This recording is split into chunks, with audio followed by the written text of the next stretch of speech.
materi pembahasan saya yang lain. Nah, radikal bebas ini setiap sel tubuh, sel otak kita dibombardir sampai 1000 kali per hari oleh radikal bebas.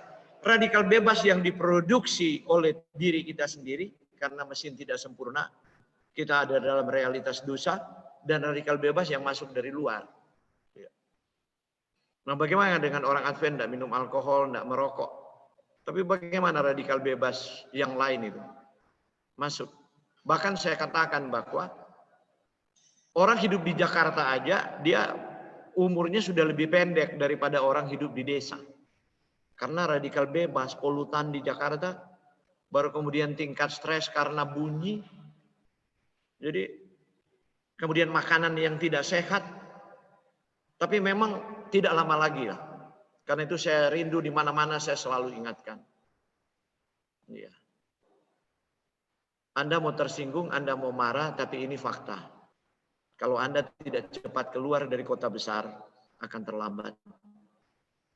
Satu aja ujian, coba jual aset Anda sekarang kalau mau laku. Karena itu baca lebih dalam pena inspirasi untuk country living. Kalau Anda punya aset dari 2013, saya sudah berkhotbah, sampai 2016 sampai dianggap terlalu ekstrim. Kalau punya aset jual. Oke, saudara, sewaktu tubuh memetabolisme makanan melalui sebuah proses yang disebut oksidasi, akan menghasilkan produk yang disebut radikal bebas yang pada gilirannya membuat stres oksidatif. Jadi proses alami kita untuk menghasilkan energi melalui makanan akan terjadi oksidasi. Kalau Anda pernah SMA, tahulah di kelas 1 SMA sudah diajarkan reduksi dan oksidasi. Nah, proses redoks ini akan menciptakan radikal bebas. Radikal bebas ini kalau tidak langsung dinetralkan, istilahnya ya, di scavengers atau di quenching. Jadi scavengers itu dikais, mengais. Quenching itu dipuaskan. Nanti sebentar saya elaborasi lebih lanjut istilah-istilah ini. Nah, pada gilirannya itu akan membuat stres oksidatif, dan stres oksidatif itu yang membuat kita rusak organ kita sebelum waktunya. Jadi stres oksidatif ini berbahaya sekali ya. Dan mungkin kita bertanya, loh kok Tuhan bikin kita kok gitu ya? Untuk menghasilkan energi ada stres oksidatif. Sama seperti kita buat mobil ada gas gitu loh, ada asap keluar di knalpot. Mungkin saja ya, kita nggak tahu kondisi manusia secara biokimia sewaktu belum berdosa. Saya kan hidup dan semua ilmuwan kan dalam realitas dosa. Jadi kita tidak punya bahasa dan pengalaman sebelum berdosa. Karena itu fenomena itu kita tidak bisa bahas. Nggak akan bisa dipahami. Yang kita bisa bahas ya kita ada dalam realitas dosa. Dan di dalam realitas dosa beginilah. Karena itu Tuhan memprotek kita dengan memberi warna-warni pada makanan tadi. Tapi berkat ini ditolak dan menjadi kutuk. Kita tidak suka warna yang Tuhan buat di alam, kita bikin warna sintetik di makanan modern. Ngejreng gitu warnanya. Kasih di permen, di kue-kue. Nah, itu bagi saya adalah merusak kesehatan. Dan secara teologis itu membuat ketersinggungan ilahi. Itu istilah saya. Sebab kita tahu bahwa Tuhan Maha Kasih nggak tersinggung. Tapi kalau kita baca contoh-contoh di Alkitab, ada waktu Tuhan tersinggung terhadap cara orang Israel hidup sehingga Tuhan menghukum mereka ke pembuangan. Nah kita ya kadang-kadang kalau kita bikin Tuhan tersinggung dari cara hidup dan kesehatan kita, Tuhan izinkan kita menderita di pembaringan dan tidak mendapatkan kelepasan dari doa-doa kita. Nah, oke, kita lanjut. Anda lihat stres oksidatif ini. Ya. Radikal bebas ini menyebabkan lebih dari 200 penyakit yang dikenal sekarang. Orang modern sekarang banyak diabetes, Alzheimer, stroke, degenerasi makula, penyakit jantung, kanker, dan sebagainya. Saya bolak-balik ke Amerika. Banyak orang Alzheimer. Dan Ya di Indonesia belum banyak istilah itu dikenal. Cuma kalau orang Manado bilang kalau setua jadi bodok-bodok, nah itu mulai demensia namanya. Di tingkat yang paling parah adalah sampai dia sudah lupa makan. Kalau nggak diingatkan untuk makan. Bahkan dia baru keluar dari yang parah, dia keluar dari kamar mandi bisa nggak pakai baju, telanjang bulat. Gitu. Ada banyak cerita lucu lah. Nah itu degenerasi pada mitokondria tadi karena tingkat stres yang tinggi, bisa aja kekurangan antioksidan dan sebagainya. Sayang para pakar psikologi hanya meninggi-ninggikan prediktornya stres. Di dunia ini apa cuma mereka yang stres. Begitu banyak orang stres, kenapa yang lain belum pikun? Ya kuncinya karena dia punya antioksidan tersedia cukup. Jadi itu prediktor yang tidak terlalu signifikan. Semua orang stres. Jadi jangan terlalu menganggap bahwa stres lah itu prediktor yang paling kuat untuk membuat orang pikun. Ternyata ada pekerjaan-pekerjaan juga yang nggak terlalu stres, mana ada orang nggak terlalu sibuk, pikun juga gitu. Karena prediktor nutrisi, kekurangan gizi. Gitu. Nah, oke, Anda lihat sudah cukup waktu Anda melihat bagaimana radikal bebas, free radikal itu dan oksidatif stres. Mulai dari mata, jantung, kulit, ginjal, persendian Anda, paru-paru Anda, otak Anda, sistem imun Anda, pembuluh darah Anda, dan multi organ semua diserang dan rusak. Penyerangnya cuma satu, radikal bebas. Itulah Tuhan kasih antioksidan, Tuhan suruh makan buah dan sayur. Sudah selesai sebenarnya, ini sudah kesimpulan dari saya punya webinar sore ini. Cuma kalau kita ingin melanjutkan, oke, mari kita lanjutkan. Jadi penelitian sains menunjukkan ketika DNA dalam sel rusak oleh iritasi seperti radiasi, peradangan, serangan radikal bebas, sel bermutasi. Nah, jika mutasi ini tidak membunuh sel, mereka lulus dan membelah, kerusakan ini kemudian disebut tumor dan berkembang menjadi kanker. Jadi Anda punya dua pilihan. Kalau diserang oleh radikal bebas, ya, menjadi tua aging, yaitu karena degenerasi organ. Bukan hanya kulit, multi organ.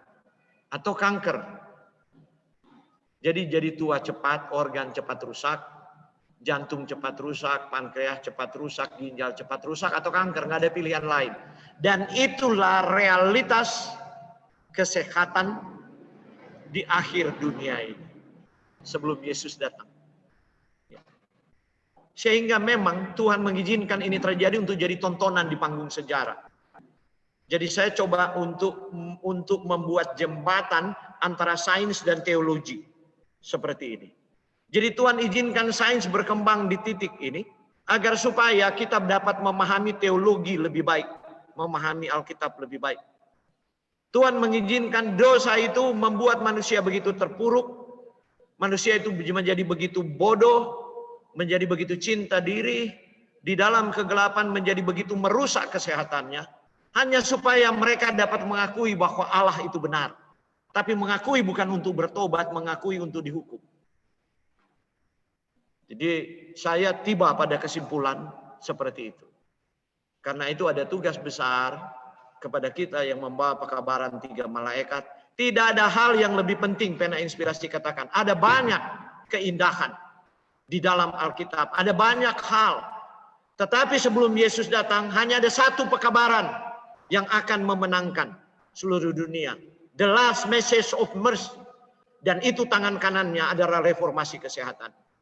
Jika gereja tidak mau melakukan itu, Anda tidak bisa bergabung dalam anak darah yang bijaksana. Nah, saudara, jadi Anda lihat kerusakan DNA itu dan dunia sekarang seperti ini. Bahkan dunia medis reguler kebingungan untuk menyembuhkan penyakit-penyakit degeneratif lanjut ini.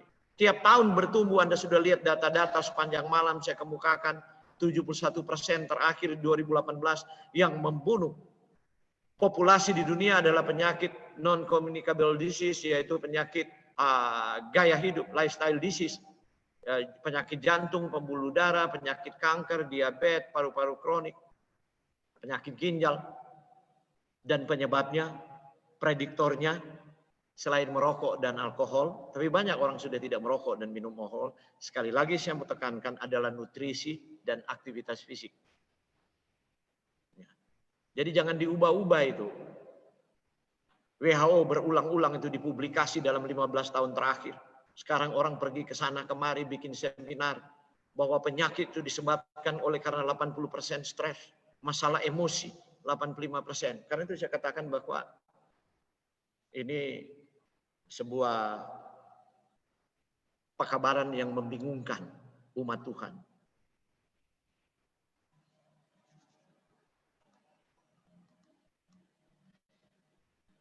Kerusakan pada mitokondria sel pembangkit energi menyebabkan lebih banyak radikal bebas yang merusak jaringan saraf dan pembuluh darah.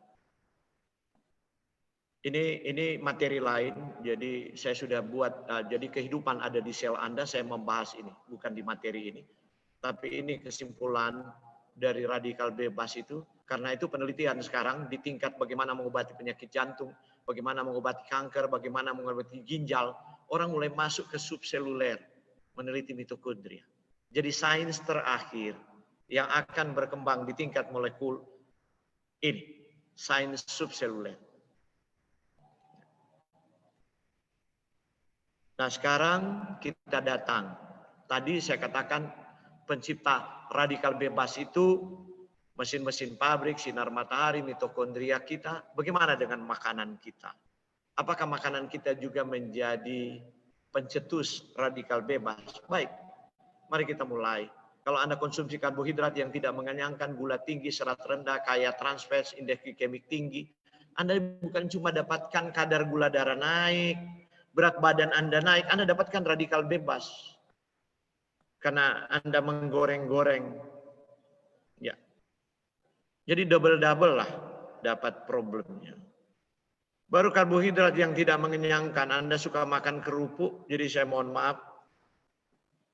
Untuk orang Jawa, saya juga baca makan kerupuk waktu saya kuliah di Jawa. Sebab tradisi orang Manado, nggak ada tradisi makan kerupuk sebenarnya. Cuma sekarang ya karena dunia sudah jadi mondial ya semua orang udah makan tanpa batas-batas budayanya. Kerupuk ini tidak mengenyangkan, selain itu sumber radikal bebas karena dia digoreng minyak mendidih 200 derajat, nggak pandang bulu minyak apa. Gitu. Kalau clinical nutrition mungkin dia hanya bilang minyak ini lebih baik dari minyak ini. Kalau saya bertanya,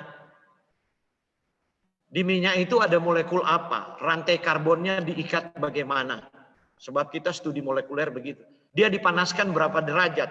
Reaksi apa yang terjadi? Apa akibatnya terhadap sel hidup? Jadi bukan cuma hitung-hitung, oh minyak ini boleh dipanaskan, minyak ini tidak boleh dipanaskan. Kita bertanya jauh ke belakang itu. Sehingga kita tahu efek-efek merusaknya. Oke, nah ini dia. Sumber juga radikal bebas. Cuma ya anak-anak kan tubuh masih buat glutathione peroxidase dan superoxide dismutase (SOD). Sehingga mereka tidak terasa kalau banyak makan goreng-gorengan, mereka lari-lari, mereka olahraga, hampir tidak ada batas sebab selnya bertumbuh luar biasa. Pemerangkapan radikal bebas itu luar biasa karena ada antioksidan endogen yang dibuat oleh tubuh. Tapi dengan bertambahnya usia kita, ya antioksidan endogen itu semakin sedikit yang diproduksi. Maka radikal bebas itu perlu dibantu oleh antioksidan untuk mengais itu atau untuk memuaskan, ya, di quenching. Nah, oke, apakah masih ada makanan yang lain? Ya, ini dia. Pembunuh yang sangat toksik, acrolein. Acrolein itu karena minyak dipanaskan berkali-kali. Anda lihat di sini, minyak aslinya begini, kalau dia udah dipakai menggoreng kan dia udah jadi merah. Itu buang. Minimal Anda batuk. Coba Anda makan gorengan di rumah nggak batuk, gorengan di luar batuk. Karena acrolein itu membunuh sel epitel. Bagaimana kalau dia tiba di jantung? Mati juga itu sel jantung. Jadi walaupun Anda berdoa, saya katakan, tiap harilah Anda pergi ke gereja dan Anda berdoa. Doa Anda tidak direspons oleh dokter Yesus. Sebab Anda sementara buat program bunuh diri itu masalahnya. Tanpa sadar. Tapi sekarang saya membagikan itu supaya kita mengerti betapa kita telah membuat Yesus menangis. Dan ada satu istilah bahasa Manado, walaupun mungkin banyak yang tidak setuju. Yesus bangka dada. Bangka dada kenapa? Anak yang dia kasihi, yang dia tebus dengan darahnya yang mahal, sekarang sementara bunuh diri dengan merusak kesehatan mereka. Tapi dia nanti dipersalahkan kalau mereka meninggal cepat. Khotbahnya adalah karena Yesus telah panggil mereka, karena Yesus mengasihi mereka. Bagaimana Yesus tidak bangka dada? Dalam bahasa Manado. Bahwa dia dituduh selama berabad-abad oleh umat kesayangannya. Saudara, jadi kalau kita masak, ketika daging dimasak di atas bara, pengasapan panas misalnya. Sebagian lemak daging ini menetes di atas bara api, kemudian teroksidasi menjadi CO2 dan H2O. Dia membentuk hidrokarbon. Karena ada lemak kan, namanya hidrokarbon aromatik polisiklik. Komponen ini dibawa oleh asap ke dalam daging, diserap, terakumulasi di permukaan. Karena itu daging asap itu enak rasanya, flavornya, taste-nya. Orang nggak bisa lupa sekali makan. Karena itu kan bertanding ini kuliner-kuliner, daging asap rasa begini, rasa begini. Yang lebih konyol lagi, sudah vegetarian, masih merindukan daging asap, maka dibuatlah daging bohong yang sudah sehat dari tumbuhan, kemudian diasapkan lagi untuk mendapatkan radikal bebasnya. Karena itu walaupun mereka vegetarian, mereka sakit cepat, mati cepat. Dan di antaranya dulu saya seperti itu. Sebelum saya kuliah molecular nutrition. Vegetarian tapi sakit-sakitan.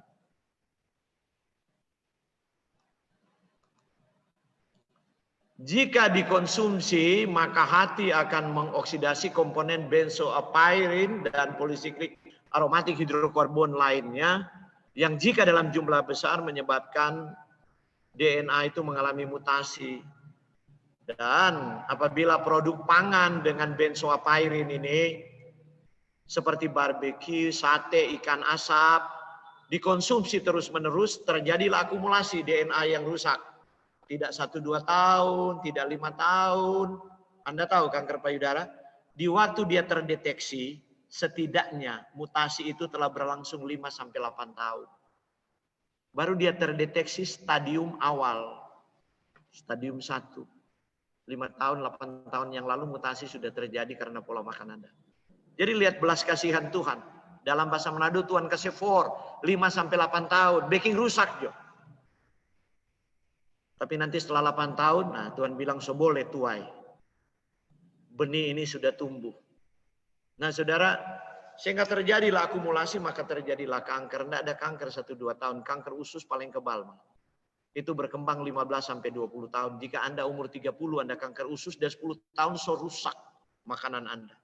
Dan itulah anak-anak kota sekarang. Karena itu saya bilang, saya sangat yakin, Yesus akan datang di tingkat betul-betul kejahatan manusia di akhir zaman, kawin dan mengawinkan, dan dosa makan minum itu. Bukan Tuhan larang makan minum. Tapi kenapa Tuhan perlu sebut itu di zaman Nuh? Dosa seperti itu. Dosa sementara mempermalukan dan menampar pipi Yesus berkali-kali. Karena sementara merusak tubuh anugerah yang telah dia beli dengan darahnya. Oke, pencetus benzoapyrin contoh. Nah, supaya lebih mudah otak kita bisa mencernanya, saya pakai kesetaraan. Ya, 1 kilogram produk yang akan saya tunjukkan ini benzoapyrinnya setara 600 batang rokok. Artinya begini. Anda mau mati dengan merokok 600 batang atau mati dengan makan ini, sama statusnya. Jadi kalau Anda sakit kemudian dokter katakan, oh stop merokok.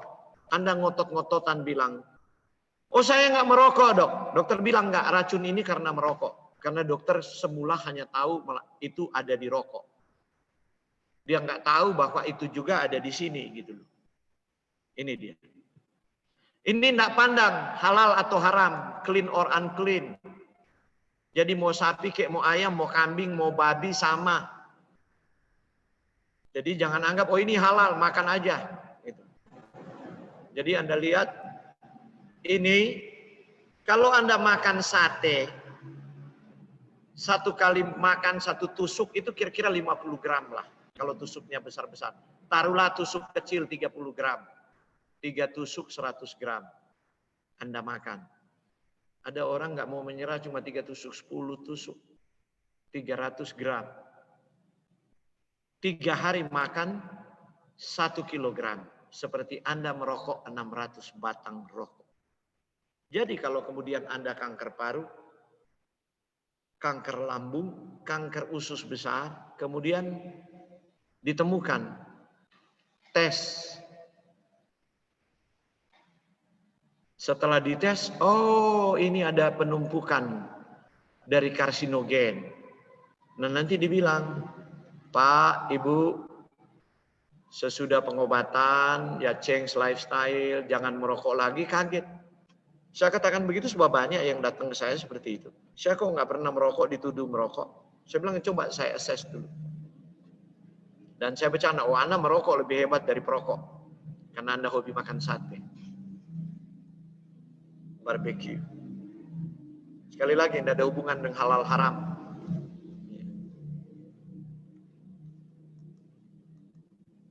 Berikut, ini perlu sedikit lebih banyak baru setara dengan 600 batang rokok. Nah, mana itu dia? Ya ini dia, benzopyrin, ikan bakar. Karena itu banyak di Sulawesi Utara. Kalau seumur 30-an mulai chronic fatigue syndrome, kelelahan kronis, asam urat tidak terkendali, pembuluh darah mulai lesi aterosklerotik karena radikal bebas terlalu banyak dari gaya makan. Bakar-bakar, benzopyrin. Nah, oke, yang berikut, ini juga asap-asap.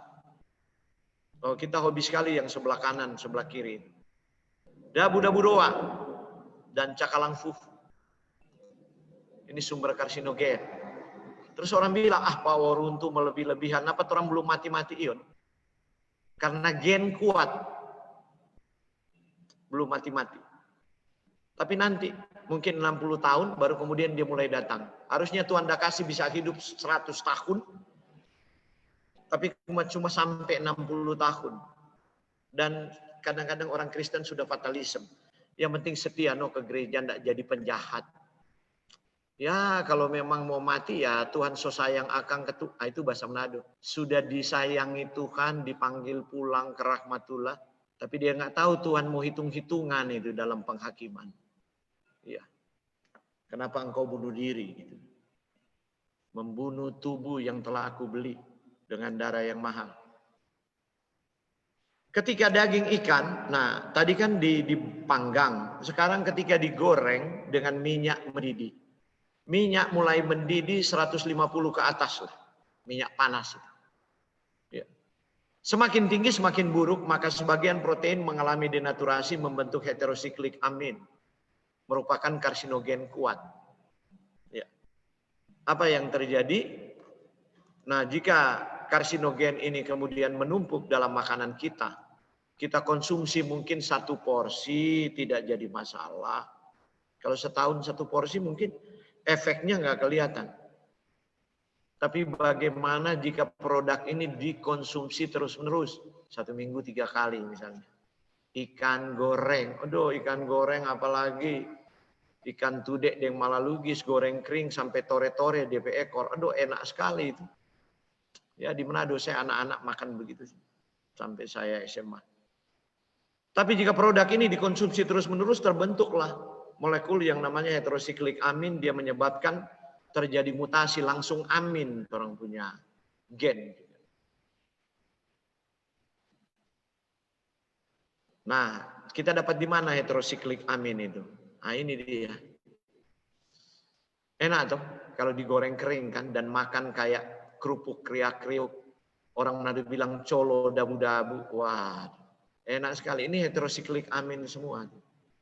Akhirnya orang-orang vegetarian berkata, hore, saya sudah hidup sehat. Tapi dia jantungan juga, kanker juga udah vegetarian. Terus nggak punya anak juga sudah vegetarian. Kenapa ketidaksuburan dan lain-lain? Karena radikal bebas. Ya, toksisitas yang menyerang sistem hormon, menyerang organ-organ dan dapat dari mana? Dari goreng-gorengan. Mari saya tunjukkan. Nah ini, kalau Anda makan tempe dan tahu sudah seperti ini, balik lagi lah. Nggak usah jadi vegetarian lah. Nggak jadi vegetarian masih lebih sehat daripada vegetarian tipe begini. Kenapa saya katakan saya nggak tahu dulu saya begini. Sampai kemudian saya sakit-sakitan. Karena saya belum studi molekuler, saya nggak mengerti. Jadi kalau Anda makan sudah renyah seperti itu, apalagi sekarang dijual keripik tempe, keripik tahu.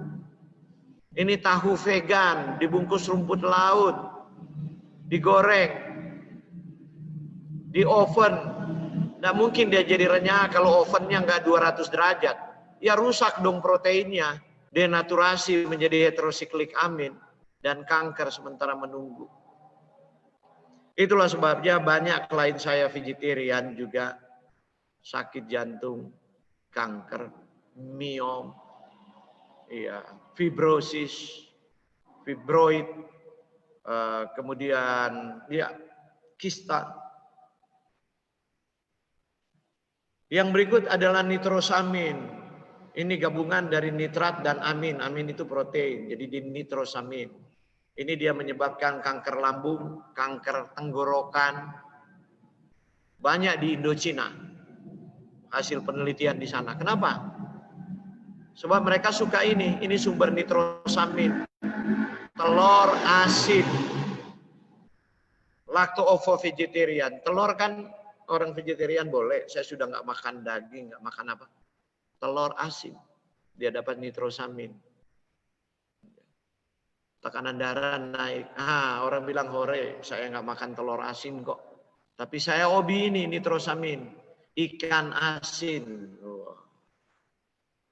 Ini orang Manado kalau sudah bakar, kemudian taruh di santan, ya labu kuning dan kembang pepaya itu, di santan kasih ikan garam. Oh, sedap sekali. Ini makanan saya tuh.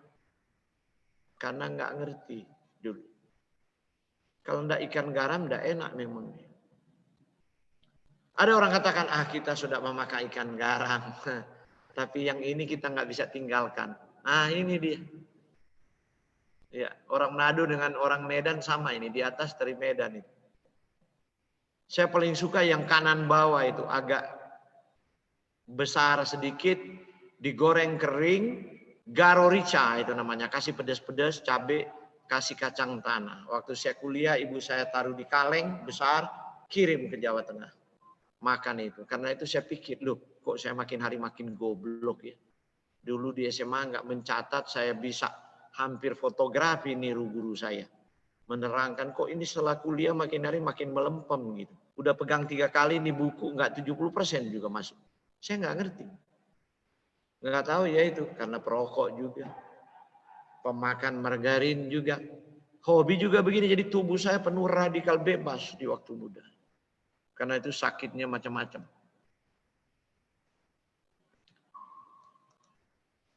Yang berikut. Jadi kalau kita hobi seperti itu. Yang berikut Tuhan perhadapkan ini. Apa ini? Ini pemakaman. Dan inilah Tuhan melawat saya dengan ayat ini waktu saya meratap rasanya mau mati dengan berbagai penyakit. Janganlah terlalu fasik, janganlah bodoh, mengapa engkau mau mati sebelum waktumu. Tadi sudah ditanyakan oleh host dalam acara kuis tadi. Pengkhotbah 7 ayat 17. Jadi saya mau ingatkan kembali, kalau yang tadi malam tidak mengikuti, ya. Jadi tidak semua orang meninggal karena Tuhan panggil. Tapi semua khotbah Kristen, orang kalau meninggal Tuhan panggil. Tidak tahu Tuhan Yesus tersinggung. Ada yang mati menurut ayat ini karena fasik dan bodoh. Belum waktunya dia mati. Apa beda orang fasik dan orang bodoh? Orang fasik dia tahu tapi dia tidak mau lakukan. Orang bodoh tidak tahu apa-apa, tapi Tuhan bilang statusnya sama. Tidak boleh memilih fasik, tidak boleh memilih bodoh, mati cepat.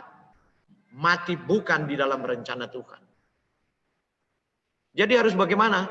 Nah, penulis kitab yang sama menulis dalam kitab yang lain, dalam kitab Amsal.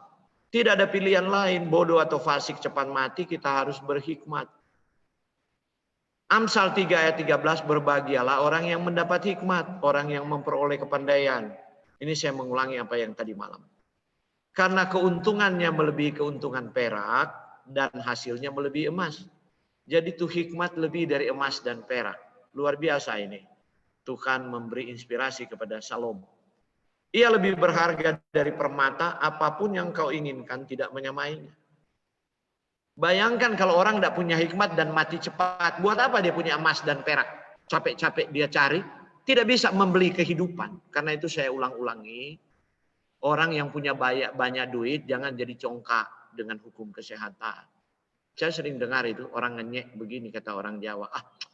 Si Waworuntu itu kalau kasih seminar kesehatan nakut-nakutin orang. Yang penting kita ada asuransi gitu loh. Jadi kalau jantung masalah langsung diperiksa di ring. Kalau ini masalah langsung dan seterusnya. Orang modern begitu. Sekali-sekali pergilah ke Amerika lah biar terbuka pikiran. Saya bolak-balik diundang lifestyle medicine seminar ke sana. Mereka tubuhnya sudah diasuransi, piece per piece malah kalau dia beli asuransi yang lebih kuat. Dipotong dari dia punya gaji harian itu.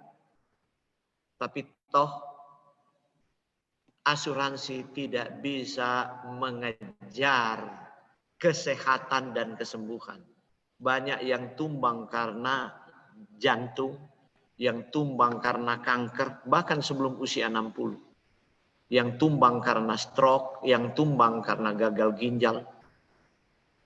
Jadi uang tidak bisa membayar kesembuhan. Uang bisa beli obat, tapi belum tentu obat itu menyembuhkan. Karena itu Salomo katakan, hikmat itu lebih penting dari emas, lebih berharga dari apa yang kau inginkan, keuntungannya lebih dari perak. Sebab Salomo tahu, ya, yang menyembuhkan kita bukan karena kita uang banyak, kita ikut asuransi sana sini. Yang menyembuhkan kita bukan karena kita ada fasilitas kesehatan. Yang menyembuhkan kita di khotbah tadi, Yahweh Rofeka, Yahweh Rafa. Nah saudara, mari kita lanjut. Dia tidak berhenti di sini. Umur panjang ada di tangan kanannya kalau kita punya hikmat. Di tangan kirinya kekayaan dan kehormatan. Jadi Tuhan itu begitu. Tuhan kasih umur panjang dulu baru kekayaan dan kehormatan. Tapi kita kejar terbalik. Tidak tidur-tidur, tidak makan makanan bergizi. Malah untuk menghemat supaya uang bisa diputar jadi bisnis. Maka banyak orang hemat makan. Nah nanti tua baru dia masuk restoran tiap hari. Dipikir begitu. Ternyata tidak sempat tua. 45 dia udah stroke. Lolos karena banyak duit kan. Penanganan cepat, di cover asuransi, stroke kedua 50, lolos, tapi udah di kursi roda. Iya. Udah nggak bisa ngomong tapi masih bisa tunjuk. Ketiga kali lolos. Umur 55 dia stroke lagi ketiga kali, udah. Kalau masih belum meninggal udah jadi bodoh, kencing berak di tempat, sudah nggak sadar sama sekali. Nggak bisa berkomunikasi. Hanya mata aja yang liar. Lidah udah pendek, suara udah nggak keluar. Kenapa saya katakan demikian? Banyak orang-orang stroke. Mulai membaik sedikit, nah itu dia. Power tuh. Boleh nggak ada cheating day? Saya bilang ya itu pilihan Anda. Cuma kalau Anda stroke kedua kali nggak usah telepon saya lah. Bukan saya marah atau tersinggung gitu loh. Anda sudah tahu Anda sementara bunuh diri waktu saya habis urus orang bunuh diri gitu.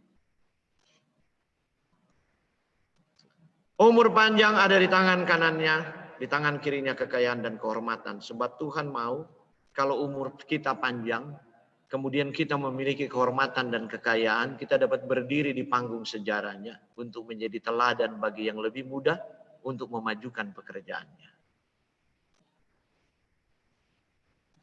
Bagaimana supaya mendapat hikmat? Nah, itu kan pertanyaannya. Apa yang Tuhan katakan? Jangan engkau menganggap dirimu sendiri bijak. Takutlah akan Tuhan dan jauhilah kejahatan. Duh, saya Tuhan bukan orang jahat.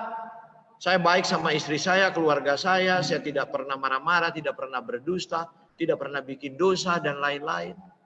Jangan berhenti di situ. Kita hanya anggap dosa seperti itu. Itu khotbah yang lain lagi saya membahas tentang kemutlakan dari dosa itu yang kita terlalu pandang enteng. Nah, jadi kita baca ayat selanjutnya. Apa yang dikatakan? Itulah yang akan menyembuhkan tubuhmu dan menyegarkan tulang-tulang. Ini enggak terini ya. Menyegarkan tulang-tulang. Jadi ini berhubungan dengan kesehatan fisik. Jangan engkau menganggap dirimu bijak. Orang Nado bilang stel pandai, stel jago. Takut akan Tuhan, jauhilah kejahatan. Kejahatan apa ini Tuhan? Masa sih berdusta berdampak pada kejahatan, tekanan darah naik? Masa sih mencuri berdampak pada gula darah naik, jadi diabetes? Kejahatan terhadap tubuh melalui sepiring makanan. Apalagi makanan itu dibuat oleh istri tercinta untuk suami tercinta. Suami pulang kerja jam 9 malam. Harusnya sudah istirahat, dia sudah makan di kantor. Tapi istri kalau orang Manado lah ada bikin pisang goreng, terus dia kasih keju dan coklat. Dan kasih suami makan. Kemudian suami makin gendut, gula darahnya naik, kemudian dia nggak tobat lagi, terjadi komplikasi makrovaskular. Dia stroke karena diabetesnya atau cuci darah gagal ginjal, kemudian meninggal jadi janda lah si nyonya. Nyonya komplain ke Tuhan, apa yang kau timpakan kepadaku Bapa? Aku begitu setia, suamiku setia. Kenapa engkau tidak berbelas kasihan? Kalau Tuhan Yesus orang Indonesia lahir, apalagi orang Manado, Tuhan Yesus mau bilang begini, ngana yang bunuh, ngana pelaki komang. Dengan makanan sedap. Karena ngana ingin dipuji toh, nah ini no, tu makan puji no. Ngana rasa akal. Tapi ya kalau diparafrasa begitu sih, sebab Manado kekurangan bahasa yang lebih sembunyi-sembunyi begitu. Bahasa orang Manado kan terus-terus terang begitu. Kira-kira kalau Tuhan bercanda begitu bagaimana? Ya, sebab kita yang membunuh atas nama cinta, kejadiannya terjadi di atas meja dapur. Itu kayak sinetron aja gitu. Jadi hati-hati ibu-ibu, ya makanan yang Anda siapkan itu membuat suami dan anak Anda umur panjang atau membunuh mereka lebih cepat. Kenapa saya harus singgung ini? Ibu-ibu terlalu senang itu main WA, main Instagram. Apa DP isi di Instagram? Segala macam kue dan makanan kuliner diposting-posting. Bahkan ada sudah sakit, sudah menderita. Bukan dia cari semua makanan yang menyembuhkan, semua itu posting-posting itu segala macam. Itu ngeledek Tuhan Yesus ya. Karena itu saya bilang, waduh, dunia ini sudah begitu merosot. Tapi orang tidak merasa berdosa itu. Itu persoalan karena pemahaman tentang dosa yang kabur. Orang tidak merasa bersalah. Dosa yang tidak diakui tidak bisa diampuni.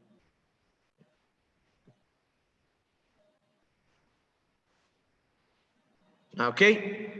Sekarang apa jalan keluar yang Tuhan buat? Tuhan selalu saya katakan bahwa karena belas kasihannya kepada kita, walaupun kita orang berdosa menambah dosa dengan dosa, panjang sabarnya luar biasa. Tuhan sudah sediakan semenjak dunia diciptakan, Tuhan beri antioksidan. Inilah berkat itu. Antioksidan adalah senyawa-senyawa yang mampu menghilangkan, membersihkan, menahan pembentukan ataupun meniadakan radikal bebas. Nah, jenis antioksidan Tuhan bikin di sel kita. Supraoxide dismutase, glutathione peroxidase, glutathione transferase dan katalas. 4 itu. Contoh mata kita. Itu antioksidan enzim katalase yang membuat kita tahan terhadap radikal bebas cahaya. Mata itu produksi radikal bebas banyak sekali. Jadi kalau orang cepat rusak matanya karena kekurangan antioksidan dan mata itu melihat cahaya yang terlalu terang berjam-jam. Nah oke, waktu kita bertambah tua, antioksidan ini juga makin menipis diproduksi. Kemudian dibarengi tambah tua, tambah sukar tidur. Apalagi tambah sukar tidur, so tua masih mau campur-campur urusan terlalu banyak dalam kehidupan sehingga stres. Ada kan stres sebenarnya diundang sendiri. Harusnya enggak usah pikir. Jadi stres. Kadang-kadang saya kalau dengan nyonya saya bilang begini, enggak usah dipikirlah. Mereka udah besar, udah punya rumah tangga itu, saudara-saudara itu. Kita masih mau pikul stresnya. Biarin aja, kita nggak berdosa. Kita sudah beri nasihat dan lain-lain. Tapi kalau mereka mau seperti itu, kenapa kita harus pikul dan tanggung? Tambah-tambah itu stres, tambah-tambah radikal bebas. Jantung semakin rusak. Lebih baik energi yang Tuhan berikan kepada kita adalah untuk peduli kepada mereka yang mau belajar kebenaran. Nah, kadang-kadang kita begitu kan, ada stres yang tidak perlu stres. Stres yang seharusnya bikin stres, malah banyak orang nggak stres. Kembalikan, karena itu mereka nggak jadi produktif. Stres ada di mana-mana.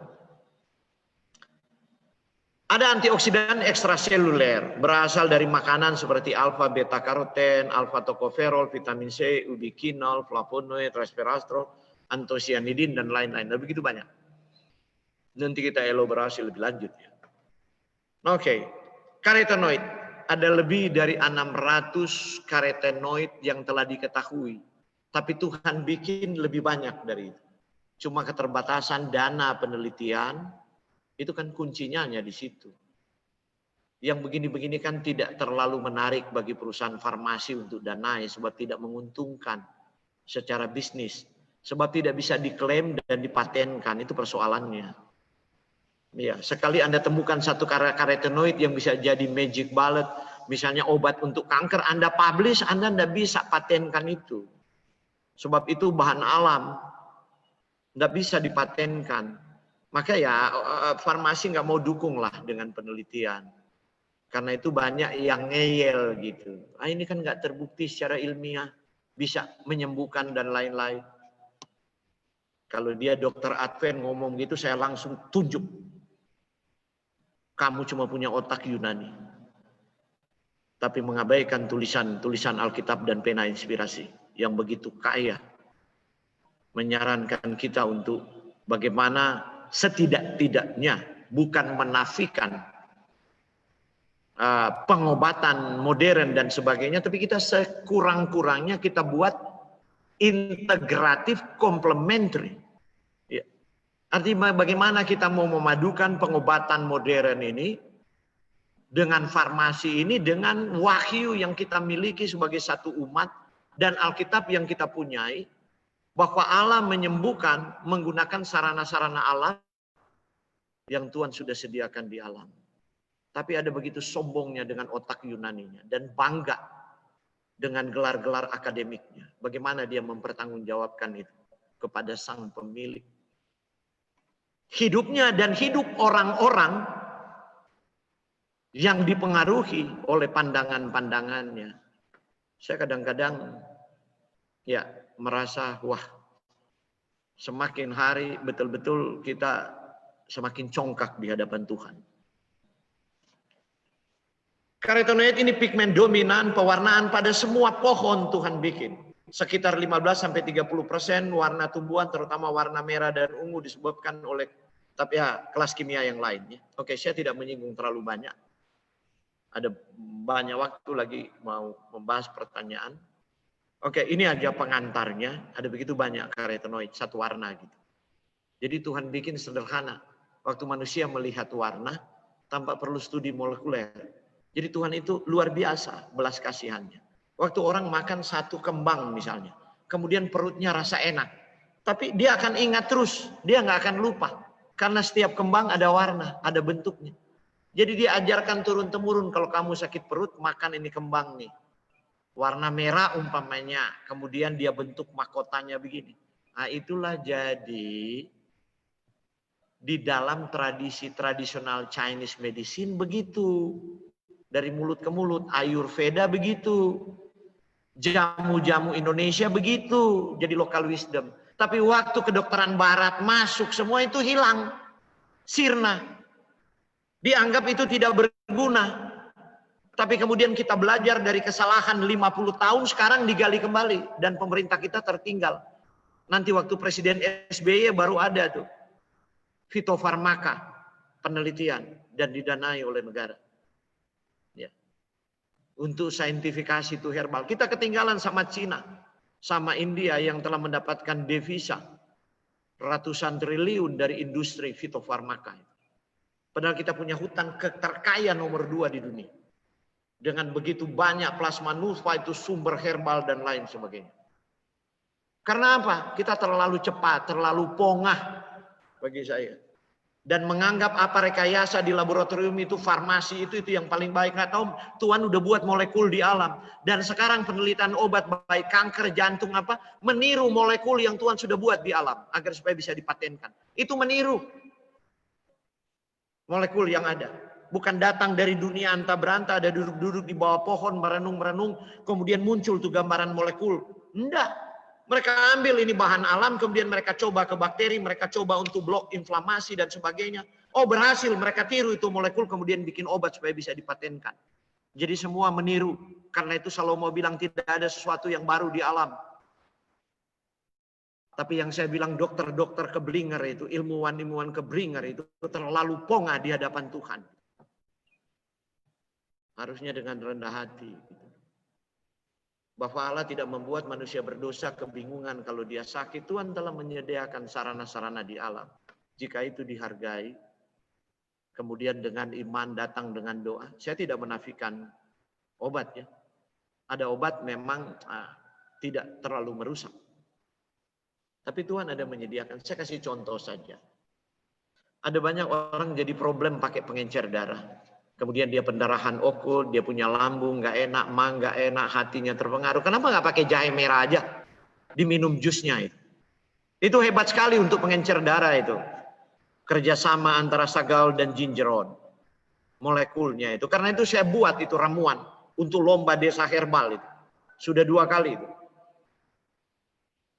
Di Sulawesi Utara. Yang pertama kali menang menjadi desa herbal nomor 2 terbaik di Indonesia. Di desa Pinili. Dan dinamakan Fred Tea karena saya Frederick. Mereka minum seperti tea dari herbal. Saya kasih dedikasi aja bagi masyarakat, ada 7 macam herbal. Belum pernah ada rumusannya di Indonesia. Tapi kaya, saya lihat di bawah kaki Gunung Kalabat banyak herbal itu, ini kalian ramu, pelihara. Nanti dinilai, dilombakan. Yang kedua sudah dinilai. Dikirim sampai ke Jepang dan kemampuan, jadi dia punya efek terapi itu sampai 95% keberhasilan. Teristimewa kardiovaskular 98%. Sebab telah dicoba di desa Wasian, orang stroke. Hanya 3 minggu dia bergerak lagi. Dan saya sudah bilang kepada dinas dan kementerian, kalau kalian jual formula ini, untuk kepentingan bisnis saya pakai lawyer. Ya, tapi kalau untuk kemaslahatan masyarakat, biarlah ini jadi masyarakat punya. Ini bahan alam. Ya. Jadi ada banyak hal, cuma kita tidak ada yang mendanai untuk meriset itu, yang untuk membuat itu kemudian orang tadi bilang harga yang miring begini. Sebab ada yang ngenyek ke saya, itu kan nggak ilmiah, begitu. Saya bilang udahlah, kalau saya anak SMA, kamu anak SD, saya debat dengan kamu, saya yang goblok gitu. Mari kita lihat karotenoid. Ya. Tinjauan studi epidemiologi yang mencari kolerasi antara konsumsi karotenoid pada makanan dan hasil klinis tiba pada berbagai kesimpulan. Anda lihat di tengah ini sebelah kiri, ini tomat kan, ada likopen. Anda tahu lutein dan zeaxanthin yang sangat tinggi di bunga apa jewer kotok. Bukan jewer kotok, tembelean itu. Orang Manado bilang bunga tai ayam, baunya nggak enak, yang kuning itu. Rasanya pahit. Ada lutein dan zeaxanthin. Anda tahu satu kapsul Anda beli itu bisa 5.000 satu. Itu ada di kembang. Kalau orang Perancis dia makan langsung kembang.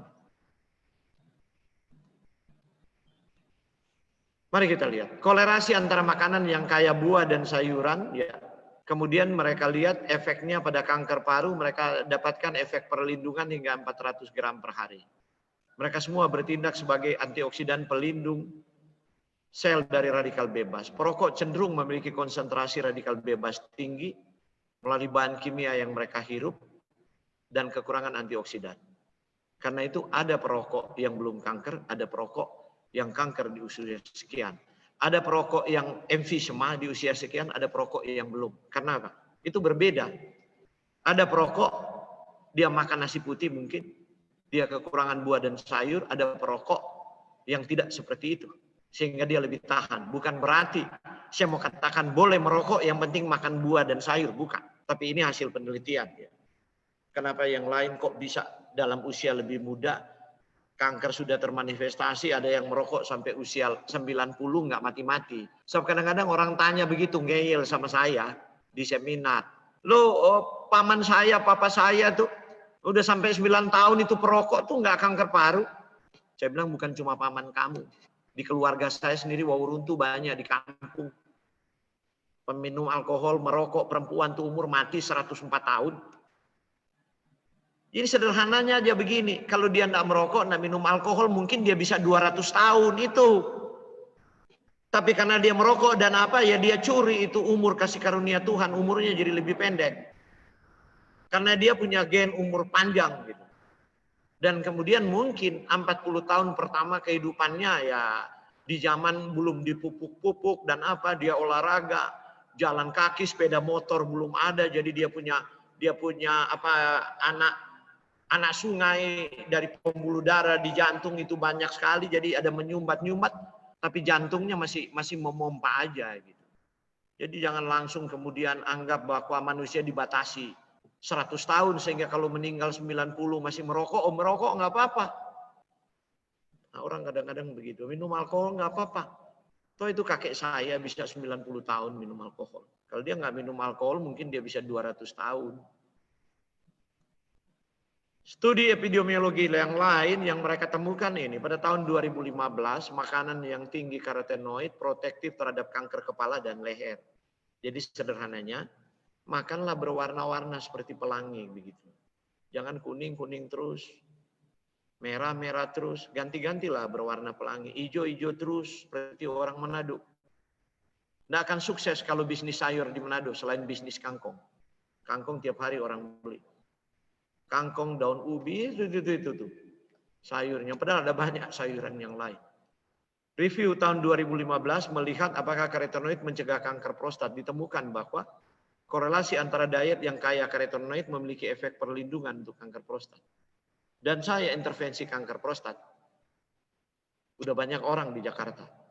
Termasuk dokter dan dokternya dosen di perguruan tinggi negeri top di Indonesia. Saya nggak perlu sebut. Itu kanker prostat. Dan dia bersyukur sampai sekarang. Dia nggak di kemo. Hanya intervensi. Pakai karotenoid. Keajaiban fitokimia antioksidan ini adalah farmasi yang ada di pasar. Oke. Mari kita sederhanakan untuk mengakhiri webinar ini. Warna-warni makanan dan khasiatnya. Saya bilang farmasi yang ada di pasar waktu saya presentasi di hadapan pakar-pakar dari Kementerian Kesehatan untuk yang ke Stratkom. Ini farmasi yang bukan ada di klinik, tapi di pasar yang Tuhan buat. Mulai. Warna jingga, saya ringkaskan sederhanakan, itu mengandung alfa-karoten, beta-karoten, beta-kriptosantin. Meningkatkan kekebalan tubuh, mengurangi bahaya radikal bebas, mencegah penimbunan kolesterol pada pembuluh darah. Yang jingga itu contoh wortel. Kalau Anda dapat sesuatu umbi bukan wortel tapi jingga juga fungsinya sama. Tuhan tidak berbohong. Dan Tuhan tidak pernah berubah. Matahari terbit dari timur terbenam di barat. Karena itu sains bisa ada. Dan Einstein meyakini itu. Mary Perkuli meyakini itu. Ya. Otto Warburg meyakini itu. Linus Pauling meyakini ini. Orang-orang yang saya kagumi ini. Pemenang hadiah Nobel di tingkat molekuler.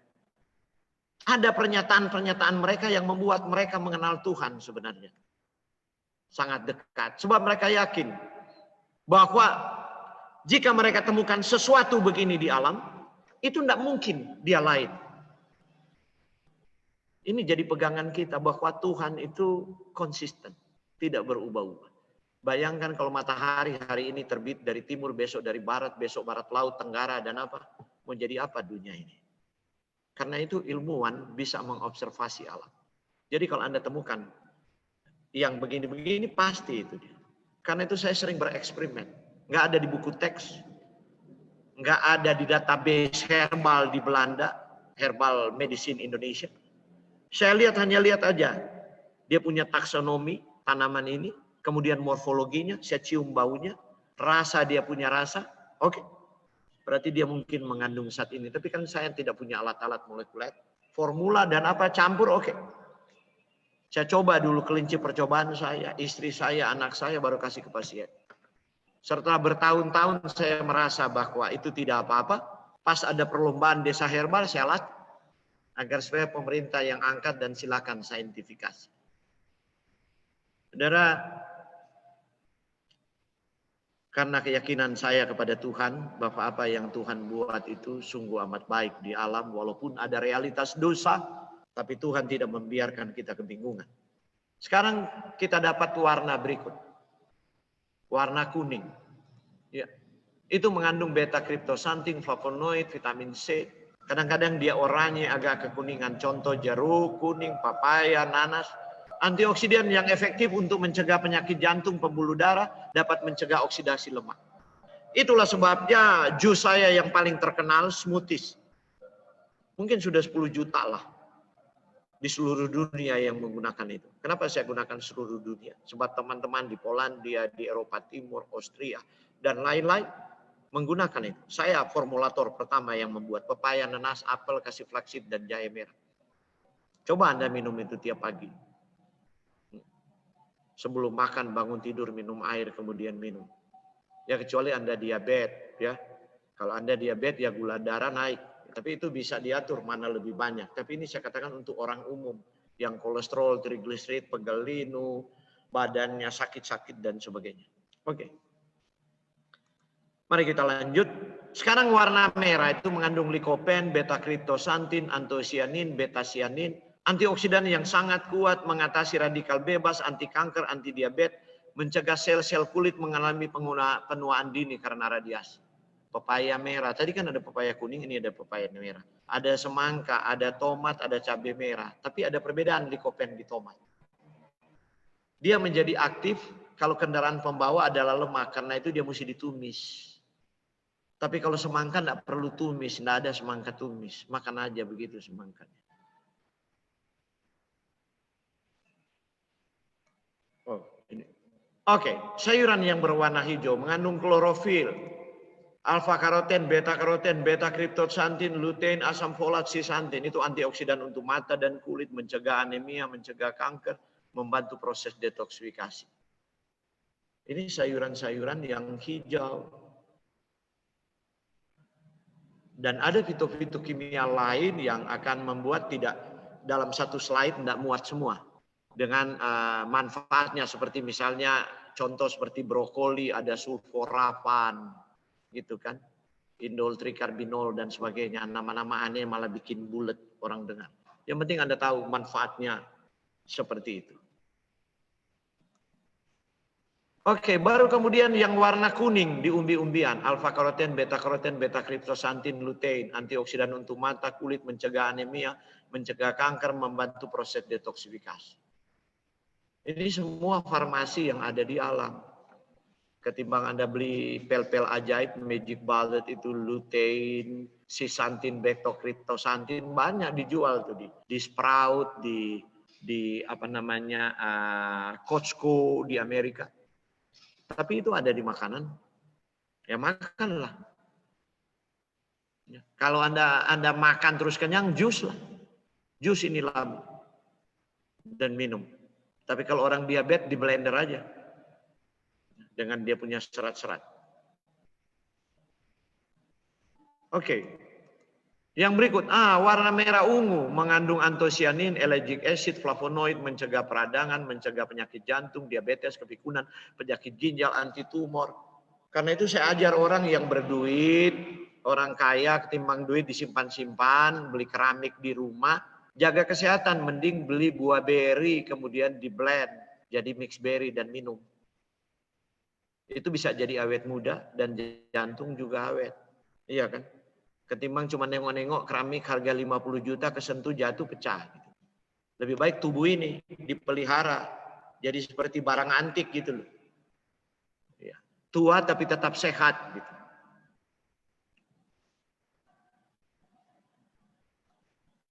Baru warna putih, kekuningan itu mengandung alil sulfida, flavonoid, itu mencegah penimbunan kolesterol, penyakit jantung, cegah diabetes, cegah kanker usus. Jadi sederhananya, orang yang kanker usus itu tidak suka makan bawang. Kalau dia makan bawang, dia makan bawang goreng. Anda makan bawang putih mentah, Anda makan bawang putih di oven, Anda makan bawang putih rebus, Anda makan bawang putih fermentasi, itu masih baik. Walaupun ada tingkatan fitokimianya yang berbeda-beda. Saya sebutkan tadi. Tapi kalau Anda bawang putih goreng, Anda tidak dapat apa-apa di bawang putih goreng. Cuma dapat sadap, orang Nado bilang. Malah bawang merah kalau Anda goreng jadi bawang goreng, darah Anda langsung kental. Viskositas darah Anda meningkat.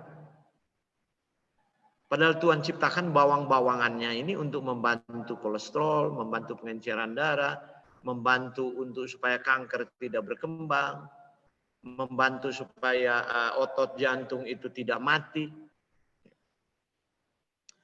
Oke, saya mau mengakhiri webinar ini mengingatkan kita semua hidup adalah kasih karunia. Kita tidak memiliki hidup di dalam diri kita sendiri. Kalau kita mulai berpikir bahwa kita memiliki hidup di dalam diri kita sendiri, tinggalkan aja agama Kristen, jadilah murtad sekaligus. Sebab itu dosa pertama setan. Karena itu setan gunakan dosa yang sama untuk merayu Adam dan Hawa. Jika engkau makan, engkau tidak akan mati. Artinya setan mau ajarkan kepada Adam dan Hawa, engkau mempunyai hidup di dalam dirimu sendiri.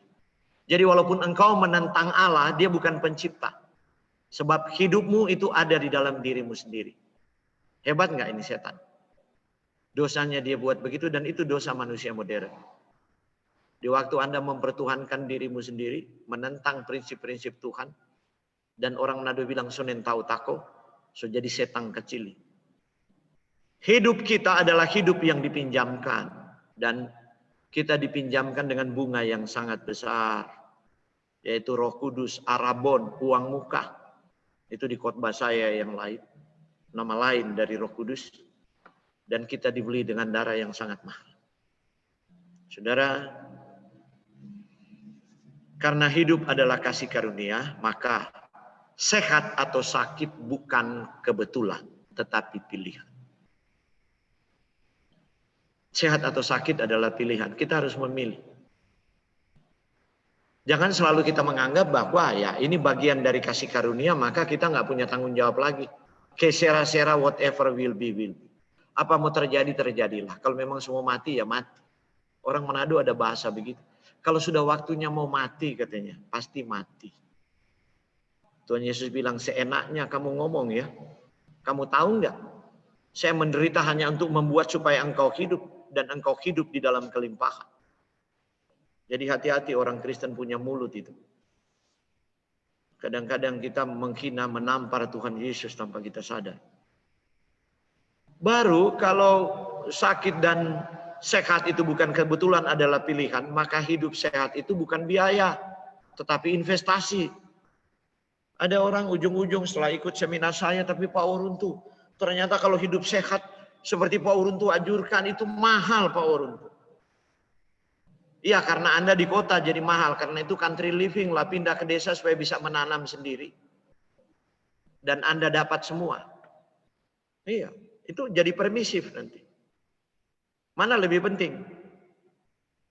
Ya, Anda hidup atau bertahan di kota hanya untuk mendapat penghasilan supaya bisa cicil mobil mewah, cicil rumah, tapi kemudian Anda mati. Itu fatalisme. Banyak. Termasuk saya tahu, mohon maaf sekali lagi. Termasuk kita di kalangan Advent yang fatalisme itu banyak. Tapi tiap hari belajar sekolah Sabat. Renungan pagi. Tapi fatalisme gitu. Jadi hidup sehat itu investasi. Tidak terasa sekarang. Kalau anak-anak kita 40 tahun pertama kita kasih investasi hidup sehat, dia punya gain 40 tahun kedua. Kalau dia tetap hidup sehat, dia punya gain sampai centenarian. Itulah Loma Linda. Centenarian di Loma Linda. Saya berkesempatan untuk bertemu dengan mereka. Setelah saya periksa, wawancara mereka memang dari kanak-kanak mereka. Orang tua mereka telah, jadi bukan baru mereka hidup sehat. Sampai 100 tahun belum pikun, masih produktif. Tidak menjadi beban bagi orang lain, tidak ada pembantu. Jadi Anda lihat, bukankah Tuhan rindu seperti itu? Seperti para patriark di Alkitab, di waktu tua sudah sangat suntuk umurnya, dia memberkati anak-anaknya. Kemudian dia meninggal. Nah, jadi berinvestasilah dalam hidup sehat melalui sepiring makanan Anda. Jangan lupa, ini piring itu bagi 4, 2/4-nya sayuran dan kasih warna-warni. Sayuran dan buah, 1/4-nya adalah karbohidrat, sumber karbohidrat, biji-bijian utuh atau umbi-umbian utuh yang tidak diproses. Kemudian 1/4-nya adalah sumber protein Anda. Makan dulu sayurannya, baru kemudian Anda makan. Kalau itu tempe tahu, kalau itu ikan, Anda makan ikannya. Terakhir baru Anda makan karbonya, nasinya. Maka apa yang terjadi? Hanya dalam jangka waktu 4 minggu Anda bisa turun 5-8 kilo. Karena coba Anda makan pola begitu. Nasinya nggak bisa dihabiskan, padahal cuma 1/4 piring. Sudah kenyang, tapi Anda bingung kok energi datang dari mana. Tubuh memasuki fase untuk menggunakan lemak sebagai sumber energi. Ya, itu sekarang dikenali dengan intermittent fasting. Jadi ada waktu di jam lebih banyak waktunya Anda tidak makan. Nah, ada juga intermittent fasting yang tidak benar. Tapi yang benar adalah seperti itu. Anda tahu berapa banyak kalori yang harus Anda makan. Oke, sampai di sini dulu, waktu kita terbatas dan ada masih pertanyaan-pertanyaan yang harus saya jawab. Tuhan memberkati kita.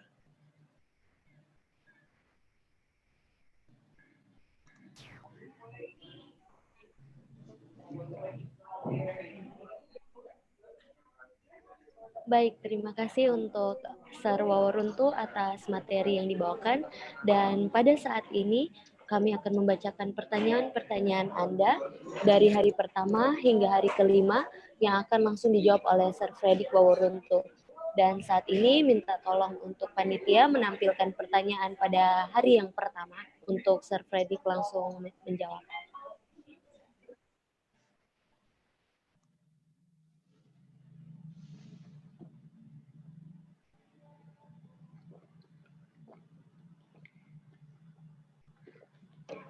Baik, seperti yang kita bisa lihat bersama di pertanyaan hari pertama, yang pertama itu tidak menampilkan namanya, apa faktor penyebab angka obesitas di daerah Sulawesi Utara lebih tinggi dibandingkan dengan daerah lain? Apakah lifestyle pola makan? Saya rasa lifestyle pola makan di ibu kota dan juga di daerah Sumatera Utara hampir serupa dengan di Sulawesi Utara. Mohon maaf sebelumnya, pertanyaan ini sama sekali tidak mengandung unsur sara. Terima kasih. Silakan, Sir. Oke, terima kasih. Karena Anda berkata saya rasa, berarti Anda tidak punya data untuk membuat kesimpulan. Saya punya data. Datanya adalah riset kesehatan dasar di Indonesia. Dibuat oleh para pakar. Ya. Karena prediktor untuk berat badan itu adalah makanan, asupan makanan, dan aktivitas fisik. Dan saya sudah bahas di hari pertama. Keseimbangan energi in dan energi out. Berarti kalau orang Sulawesi Utara lebih gemuk, berarti 5 tahun terakhir ini orang Sulawesi Utara lebih banyak makan dan kurang bergerak. Seperti itu.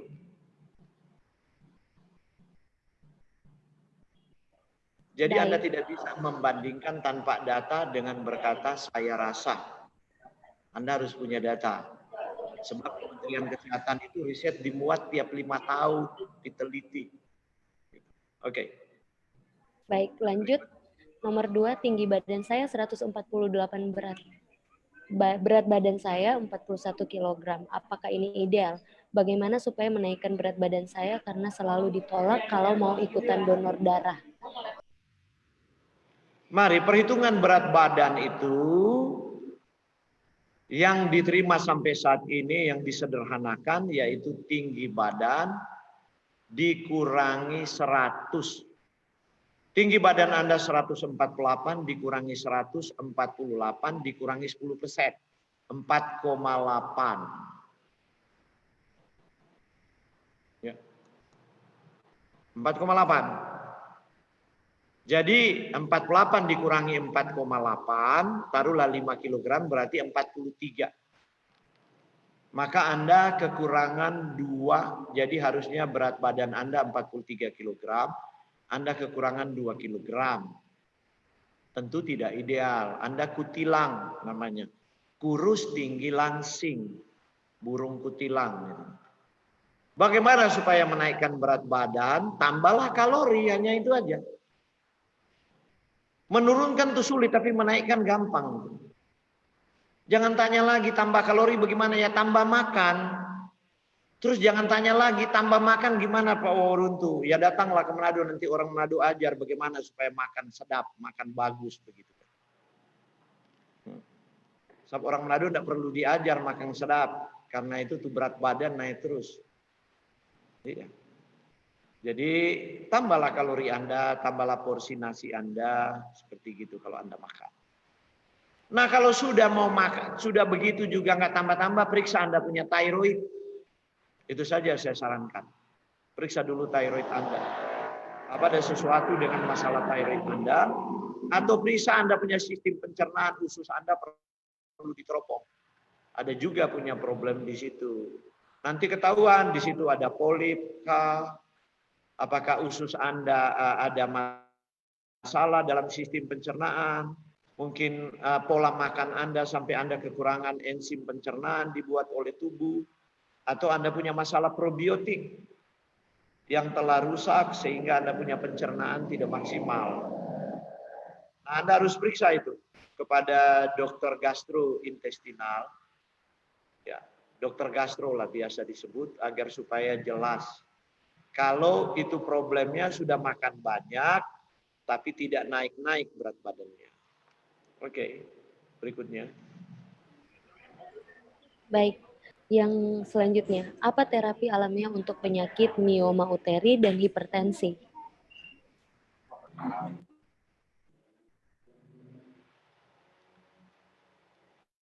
Apakah terapi alamiah untuk penyakit myoma uteri dan hipertensi ini terlalu teknis?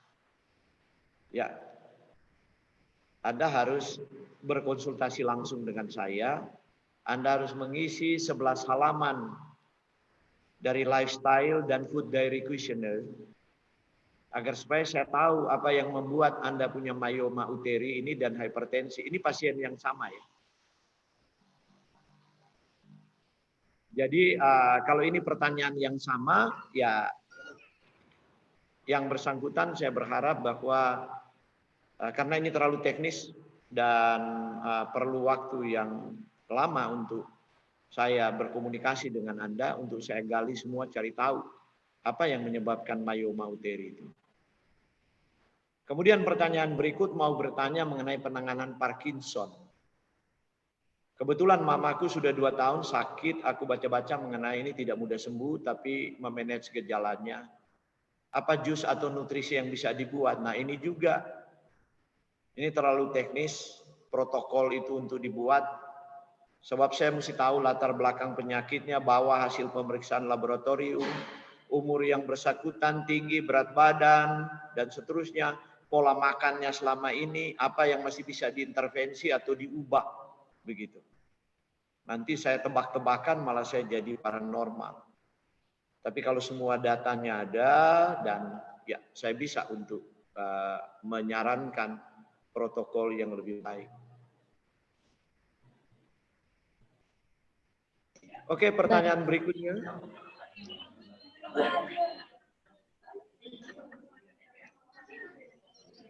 Oke, ini hari kedua, kita sudah masuk hari kedua. Saya dari Gereja Advent Jemaat Galilea Timika, Papua. Sir, saya beratnya 200 kg lebih, apakah kira-kira bisa dibantu? Bisa dibantu Bapak atau Ibu ini, cuma Anda kontak saya, kasih alamat email Anda, saya kirim food diary dan lifestyle assessment Anda, isi itu kembalikan ke saya, sebab semua nanti jelas, itu pisau analisa saya, kalau enggak saya tebak-tebakan, saya jadi paranormal. Saya lihat dari pola makan Anda, riwayat keluarga Anda, saya tahu tipe metabolisme Anda, baru saya bisa sarankan protokol apa. Jika Anda patuh mengikuti itu, sekali lagi saya katakan punya harapan. Saya pernah turunkan orang yang hampir 400 kg sudah ke Mayo Clinic itu yoyo. Dan dia kemudian berhasil. Jadi bisa sekali. Tapi ya ini teknis sekali ya, mengatur pola makan ya, seseorang. Dan perlu juga disiplin ya, Sir ya, untuk ini. Baik, pertanyaan berikutnya. Hari ketiga, Shalom mau tanya, jika kita mau bake ubi dioles olive oil, apakah tidak apa ataukah berbahaya bagi kesehatan? Jika berbahaya, adakah cara memasak dengan olive oil dengan benar? Oke, ubi itu sumber kalori ya. Nah, ubi yang Anda masuk singkong atau batatas, ubi jalar. Nah, jadi yang penting saya sudah bahas tentang kalori, kedua hal itu berbeda, apalagi bagi orang diabetes. Nah, kalau batatas itu dia masih punya serat larut, jadi tidak jadi masalah. Kalau Anda mau bake dia, Anda oles minyak olive. Sekarang pertanyaan, ada dua pertanyaan saya tanya. Anda bake pada suhu berapa derajat? Karena saya studi molekuler. Anda bake pada suhu berapa derajat? Kemudian olive itu extra light atau extra virgin? Saya mau lihat tingkat oksidasi dari minyak olive itu. Ubinya bagus, tapi minyak olive itu teroksidasi jadi karsinogen. Nah, Anda nggak kasih informasi di sini, jadi saya nggak bisa kasih panduan kalau saya tidak tahu. Shalom, selamat malam. Saya Maureen dari Jemaat Hang Tua, mau bertanya apakah baik minum cuka apel yang dicampur air setiap harinya? Maureen ini ibu ya, mudah-mudahan nama Maureen ini ibu. Anda tahu bahwa cuka itu akan melarutkan mineral tulang Anda, walaupun dia dari apel, mau dari anggur, dari apel, mau dari buah mas sekalipun, kalau adalah buah mas gitu. Itu rumus kimianya sama CH3COH, itu asam cuka. Itu akan melarutkan basa tulang Anda, mineral tulang Anda, dan bagi wanita itu semua wanita pemakan cuka itu gigi cepat rusak. Tulang-tulang Anda cepat keropos. Ya. Cuma mengapa ada tradisi meminum cuka apel? Karena waktu apel itu diproses, difermentasi, maka karena apel tidak laku terjual, difermentasi, maka apel itu masih dengan kulitnya kan seluruhnya, the whole apple itu, maka fitokimia di apel itu larut di dalam fermentasi. Fitokimia itulah yang dicari orang, sebenarnya itu menyegarkan badan, membantu proses metabolisme dan sebagainya. Tapi fitokimia itu juga bisa didapatkan dengan makan apel dengan kulitnya. Kenapa harus minum cukanya? Itu pertanyaan saya. Dan kalau dalam diskusi saintis itu nggak bisa dijawab. Mereka katakan bahwa ini nggak ada bukti yang... Ya ada orang minum cuka apel, betul dia punya asam urat rendah, turun karena dia punya fitokimia. Tapi saya juga bisa buat Anda minum jeruk nipis, tidak bermasalah bagi tulang Anda, asam urat Anda turun. Jadi mana Anda mau pilih? Harga juga jeruk nipis masih lebih murah. Sebab jeruk nipis ada vitamin C, ada 100 lebih konstituen nutrisi. Dan asamnya asam sitrat, dia langsung masuk ke daur Krebs. Memang tubuh butuh. Oke, jadi tolong itu dipertimbangkan. Baru kemudian bagaimana kerja VCO dalam tubuh kita dan apa manfaatnya bagi kita. Terima kasih. Aduh ini terlalu panjang ini. Nah, saya hanya mau mengatakan sederhananya seperti saya membahas tentang lemak jenuh. Minyak dari kelapa itu lemak jenuh molekulnya. Mau dia diekstrak dengan cara bagaimanapun tidak mengubah molekulnya termasuk VCO. Iya. Cuma perbedaan VCO dengan minyak kelapa yang lain telah diekstrak panas atau pakai heksan. Kemungkinan juga terbentuk radikal bebas. Dan kemungkinan hanya sedikit medium chain triglyceride. Di VCO itu, medium chain triglyceride inilah yang punya kemampuan untuk membantu metabolisme kita dan punya kemampuan antivirus. Medium chain triglyceride. Saya ada di Manado. Saya punya medium chain triglyceride ada di Bogor. Saya beli dari Amerika. MCT memang ditulis. Itu molekulnya dipotong dari VCO dan diambil. Sebab di VCO itu the whole molekul lemak, asam lemak yang ada di buah kelapa. Termasuk lemak jenuh. Misalnya asam stearat, ya. Yang pada suhu ruangan dia membeku. Itu sama dengan stearat yang ada di lard minyak babi. Jadi dia juga punya cenderung untuk menutup pembuluh darah. Cuma karena lemak babi atau tawa orang Nado katakan lard itu dia tidak punya MCT. Jadi waktu makan lemak babi saja maka itu tidak bisa dicerna. Nah karena lemak jenuh minyak kelapa itu ada MCT-nya. Jadi dia bisa membuat hal pas gitu. Jadi dia cuma setengah waktu itu pencernaan, langsung Anda hangat dibakar jadi kalori. Jadi tidak terlalu cepat dikonversi menjadi trigliserid dan disimpan subkutan menjadi lemak cadangan, Anda tambah gemuk dan kolesterol Anda meningkat. Tapi kalau Anda telan terlalu banyak juga nih VCO, itu juga problem. Oke, sampai di situ dulu. Baik, lanjut ke slide berikutnya. Ini yang terakhir untuk di hari ketiga. Kalau anak-anak nggak gitu suka makan sayur, anakku pilih-pilih banget, nggak semua sayur suka. Tapi dia doyan buah, jus, atau smoothies gitu. Nah, itu bisa nggak sih menggantikan kebutuhan serat dari sayur? Jadi tidak apa-apa, nggak usah makan sayur, makan buah aja udah cukup. Apa begitu? Nah, jadi jawaban saya, Anda mencerna khotbah saya siang ini. Kenapa waktu manusia berdosa, Tuhan menambahkan sayuran di padang? Saya enggak usah panjang lebar. Itu teologianya dulu. Sainsnya lebih panjang lagi. Ya. Buah itu kaya vitamin, mineral, kalori, dan antioksidan. Tapi fitokimia terbesar untuk menyembuhkan penyakit, kanker, dan sebagainya hanya ada pada sayuran dan herbal. Itulah kenapa Tuhan tambahkan, padahal sebelum berdosa, itu makanan ternak. Rumput di padang. Apa beda memang rumput dengan sayuran? Sayuran cuma karena sudah dikultivasi. Kalau belum kita anggap seperti rumput, karena itu ada sawi yang kita makan, tapi kadang-kadang di halaman kita lihat ada mirip sawi, orang Jawa bilang sawi-sawian. Sawi liar, itu herbal sebenarnya. Jadi saya mau katakan adalah, mohon maaf bukan untuk menggurui, orang tua itu duduk di kursi Musa. Dia harus jadi orang tua dan guru. Dia harus mengajar penurutan kepada anaknya. Dia tidak boleh menyerah. Jadi anak telah duduk di kursi dan orang tuanya itu yang menjadi anak. Harus mengajar untuk mendidik, untuk belajar makan sayur untuk kepentingannya dia. Sebab di sayur bukan hanya perlu serat. Saya sudah tunjukkan tadi. Anda lihat itu di wortel ada apa sih? Buah nggak punya itu beta kriptosantin. Ya, 1-2 aja. Tapi sayur itu punya.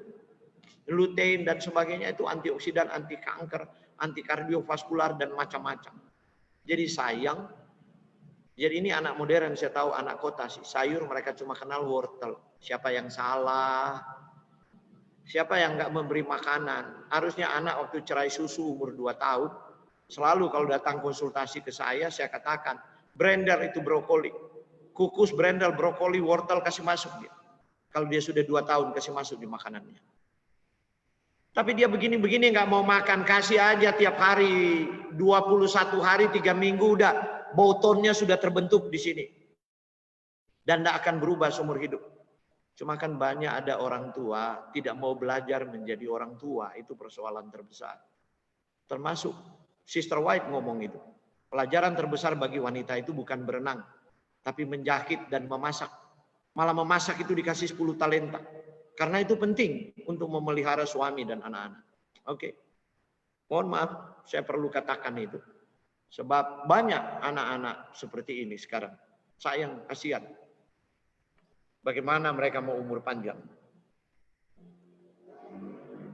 Mumpung terangnya sudah ada gitu loh. Kalau saya kan dulu ya, orang tua saya misalnya kalau ya saya maklumi lah gitu. Mereka tidak tahu apa-apa. Oke. Pertanyaan hari keempat. Hari keempat ada satu pertanyaan yang tidak sempat kami masukkan ke dalam screen, jadi akan saya bacakan. Apakah singkong bisa dikonsumsi sering sebagai pengganti nasi putih? Dari Ibu Morin. Maaf, Pak Morin. Apakah singkong? Jadi singkong itu dalam pembahasan saya, singkong itu adalah ketela pohon. Cassava. Itu tidak terlalu bagus kalau kita tidak bergerak. Contoh, pemakan singkong suku bangsa itu orang Sangirta Laut. Mereka pelaut, mereka naik kelapa dan mereka bergerak. Apalagi kalau orang diabetes, tidak boleh makan singkong sama sekali. Diabetesnya akan mengamuk. Tapi beda dengan ubi jalar. Ubi jalar itu punya serat larut walaupun dia manis. Itu masih lebih baik dari singkong untuk indeks glikemiknya. Tidak terlalu membebankan pekerjaan pankreas. Kemudian, bentul. Bentul itu orang Manado bilang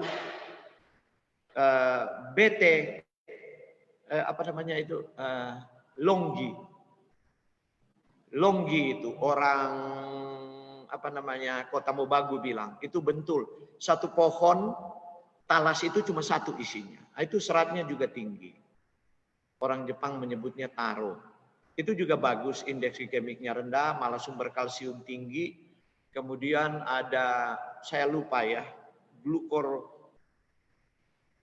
hyaluronic acid mungkin atau apa, itu baik untuk persendian. Begitu banyak molekul, saya lupa di situ. Itu juga bisa untuk keladi. Keladi itu adalah BT bahasa Manado. Yaitu satu pohon talas itu isinya banyak, umbinya banyak. Itu juga kalsiumnya tinggi, kemudian dia ada sedikit resisten starch yang membuat pelepasan karbohidrat itu menjadi lambat, jadi tidak terlalu mempengaruhi gula darah. Jadi singkong itu hati-hati dengan singkong. Singkong hanya baik untuk pekerja berat yang bekerja dengan otot, itu sumber kalori yang baik. Oke, pertanyaan hari keempat berikutnya. Iya, pertanyaan hari keempat untuk vegan, apakah perlu konsumsi suplemen B12 untuk tambahan nutrisi? Jika tidak, kalau vegan itu tidak punya sumber B12. Sumber B12 itu paling tinggi di spirulina. Nah, kalau Anda rasa spirulina lebih mahal, ya Anda boleh suplementasi dengan B12. Sebab salah satu faktor pembatas bagi vegan adalah B12.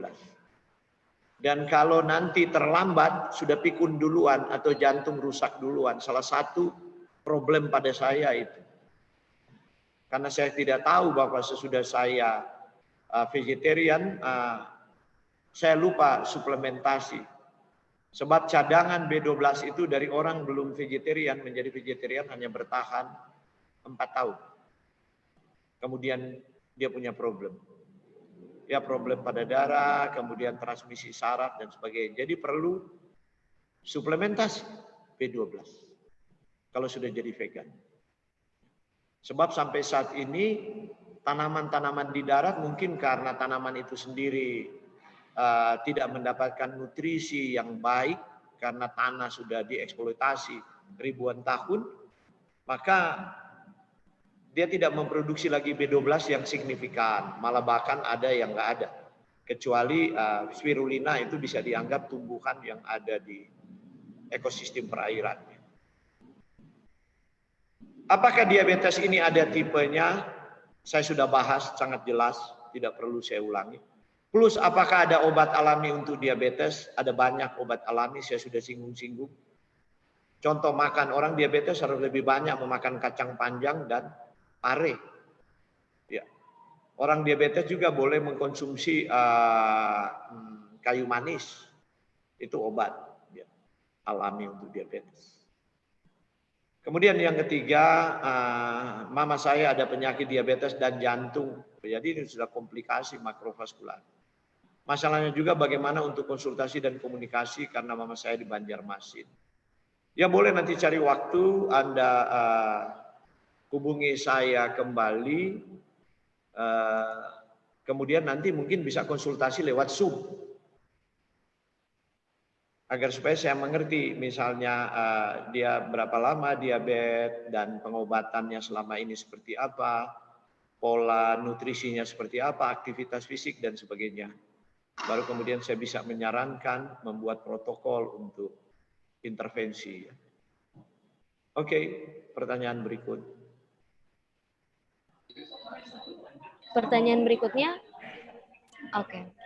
Elta Gunawan, selamat malam Pak, suami saya ada diabetes, tapi bulan lalu kena tumor di getah bening, ternyata ganas, mesti kemo. Apa makan kankernya dari diabetes? Minta saran Pak, terima kasih.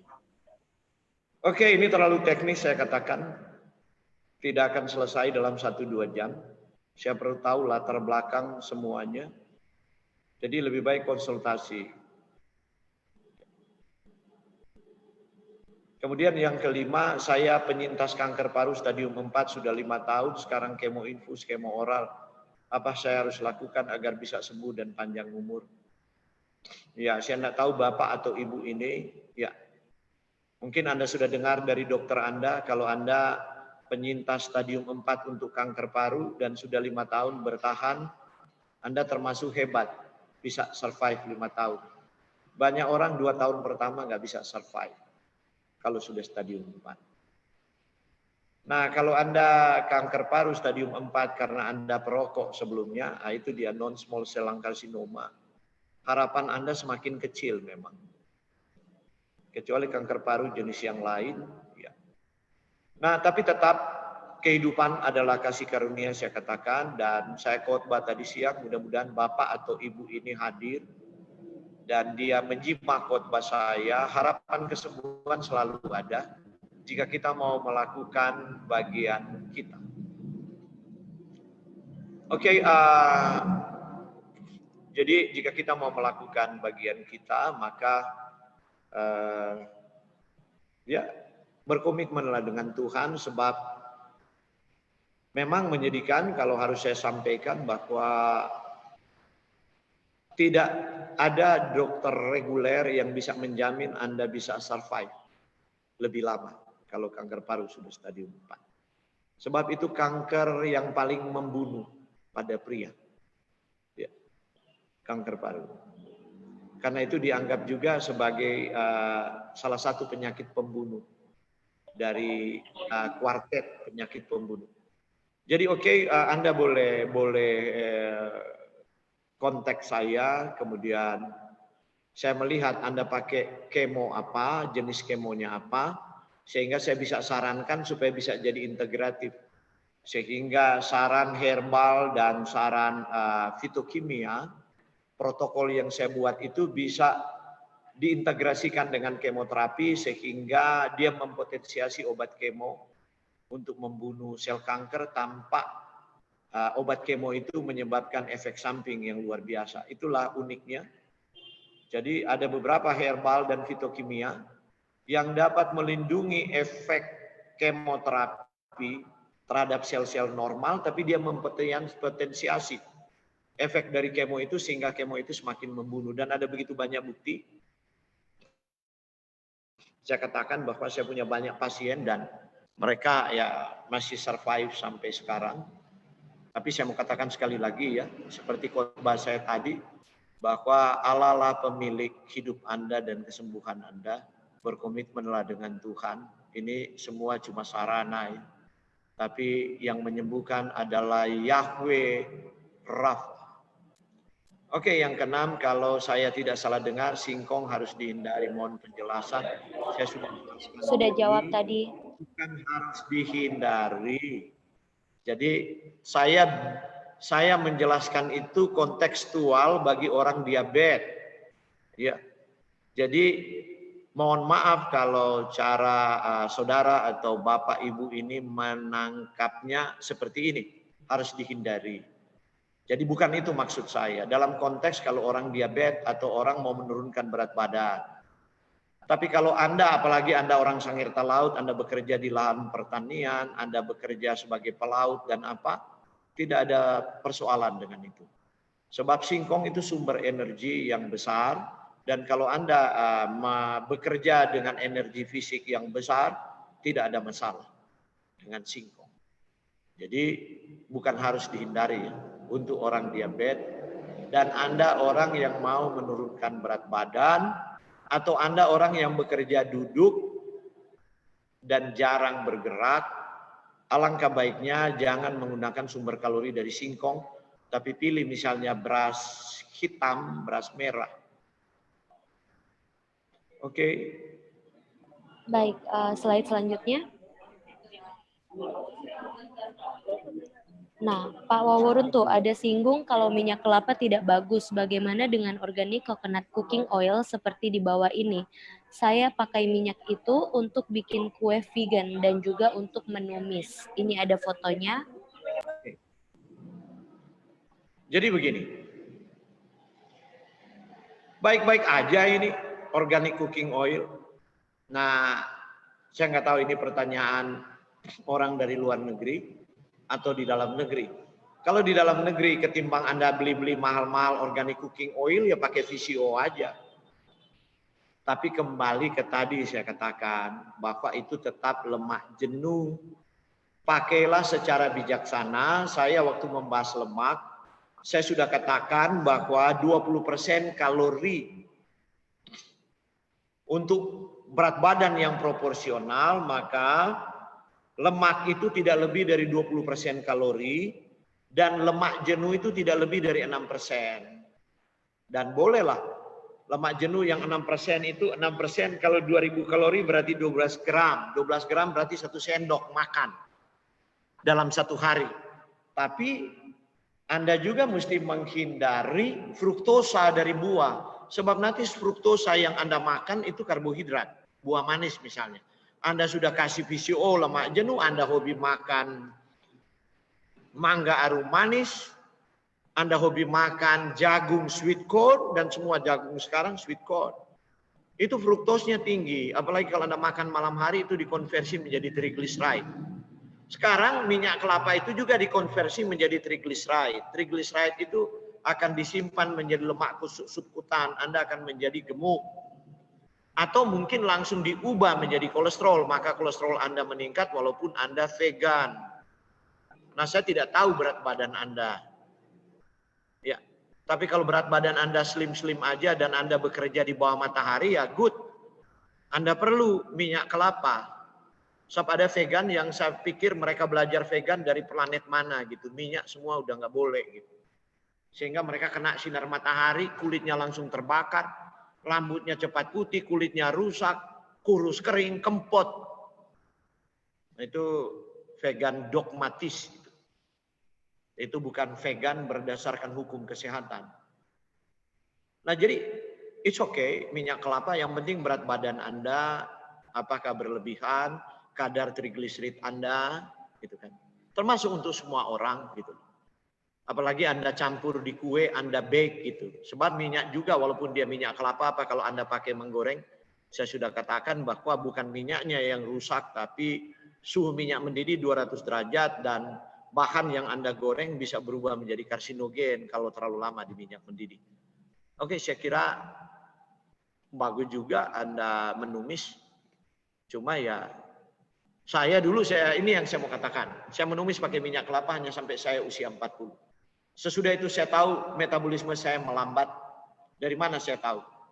Saya tidak pernah ada batu empedu, akhirnya terbentuk batu empedu. Dan wah, rasa nyerinya hebat luar biasa. Saya bahkan sukar untuk tidur. Dan saya tahu itu karena kolesterol saya meningkat. Maka saya ubah. Mulai usia 40, saya nggak gunakan lagi, saya gunakan total minyak olive. Jadi untuk menumis virgin olive oil. Dan untuk membuat supaya pembentukan batu empedu itu tidak terus-menerus konversi kolesterol, mungkin tipe metabolisme saya juga. Jadi saya intervensi dengan omega 3. Baik dari flaxseed dan saya gunakan suplemen omega 3 ya, selain saya konsumsi flaxseed. Jadi itu mengenai minyak, pengaruh minyak ya. Jadi harus lihat-lihat umur juga berapa, metabolisme sudah melambat atau tidak. Ya kalau anak muda kan masih lari-lari di bawah matahari, metabolismenya itu cepat. Jadi minyak itu tidak disimpan ya atau dikonversi menjadi trigliserid dan jadi kolesterol. Oke, lanjut.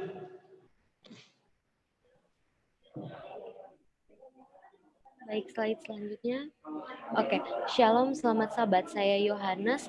Saya mau bertanya, jika saya mau belajar ilmu seperti Sarwa Waruntu, apakah program studi yang diambil molekuler dan di mana referensi sekolahnya? Dan apakah belajar molekuler sama seperti menjadi seorang dietitian atau nutritionist? Jika berbeda, maka apakah ada referensi juga untuk sekolah nutrisi? Terima kasih. Sekolah nutrisi banyak. Mana yang Anda mau pilih? Anda tanyanya itu terlalu banyak gitu. Mohon maaf ya untuk Yohanes ya. Anda mau jadi ahli nutrisi, sebab sekolah nutrition, dietitian banyak itu. Ya. Tapi itu clinical nutrition jadinya. Kalau studi seperti saya, naturopathic medicine, molecular nutrition. Tempat ideal Anda pergi ke Seattle di Washington. Itu Bastyr University. Itu tempat ideal. Di Australia juga ada. Anda bisa klik aja Akademi Functional Medicine atau Integrative Medicine. Ya, di Belanda ada, di Inggris ada. Kalau Anda ke Inggris, Institute for Optimum Nutrition. Di Jerman juga ada, di Austria ada, di Amerika malah hampir semua negara bagian ada sekarang. Semua universitas sekarang mendirikan itu. Bidang itu. Saya bolak-balik ke Amerika tiap tahun makin bertambah banyak itu. Ya, mereka dirikan sebab sekarang Amerika lagi seperti terbuka matanya gitu.